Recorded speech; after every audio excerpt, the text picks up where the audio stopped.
Hello അസ്സലാമു അലൈക്കും. അപ്പം ഞാനിന്ന് വന്നിട്ടുള്ളത് എൻ്റെ ഹെയർ ആക്സസറീസിനുള്ള മെറ്റീരിയൽസൊക്കെ പരിചയപ്പെടുത്താനായിട്ടാണ്.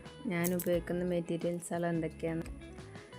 അപ്പോൾ ആദ്യമായിട്ട് കാണിക്കുന്നത് ഇതൊരു ഫ്ലവർ ബീഡ്സാണ് കേട്ടോ. ഇതുപോലത്തെ ഒരു ബീഡാണ്, കോർത്തൊക്കെ ചെയ്യാൻ പറ്റുന്ന സൈസ്.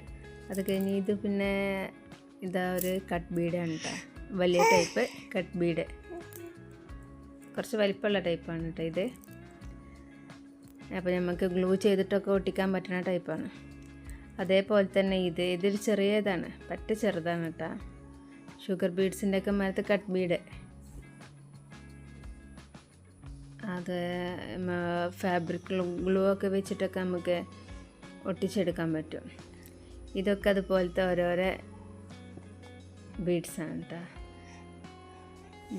ഇത് പിന്നെ ഗോൾഡൻ കളറിലുള്ള ബീഡ്സ്, ഇതാ പല ഐറ്റംസ് ബീഡ്സ് ഉണ്ട്. പിന്നെ നിങ്ങളൊക്കെ ആദ്യമായിട്ട് കാണുകയാണെന്നുണ്ടെങ്കിൽ ചാനലൊന്ന് സബ്സ്ക്രൈബ് ചെയ്യട്ടോ, ലൈക്ക് ചെയ്തൊക്കെ ഒന്ന് സപ്പോർട്ട് ചെയ്യണേ പ്ലീസ്.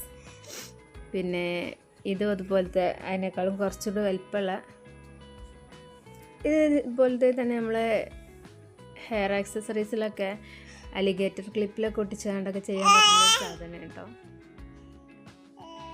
പിന്നെ പിന്നെ ക്ലോത്തുകൾ നമുക്ക് കട്ടായിട്ട് കിട്ടണ കട്ട് പീസുകളൊക്കെ ഉണ്ടാവില്ലേ, അതൊക്കെ തന്നെ നമ്മൾ എടുത്ത് വെക്കട്ടെ. നല്ല ഭംഗിയുള്ള പീസുകളൊക്കെ ആകുമ്പോൾ അതൊക്കെ നെറ്റിൻ്റെ ഓരോരോ പീസാട്ടോ. നമ്മൾ ഓരോന്ന് അടിച്ചിട്ട് ബാക്കി വരുന്ന പീസുകളൊക്കെ ഞാൻ എടുത്ത് വെക്കണം. ഇതൊക്കെ നെറ്റിൻ്റെ ആണ്. ഇതൊക്കെ നെറ്റ് റെഡ് പല കളേഴ്സിലും ഉണ്ട് കേട്ടോ. അപ്പോൾ നല്ല ഭംഗിയുള്ള പീസുകളൊക്കെ ഉണ്ടാകുമ്പോൾ അങ്ങനെ എടുത്ത് വെക്കുക. അല്ലാതെ അതിനായിട്ട് നമ്മൾ വേറെ വാങ്ങിക്കൊന്നും വേണ്ട.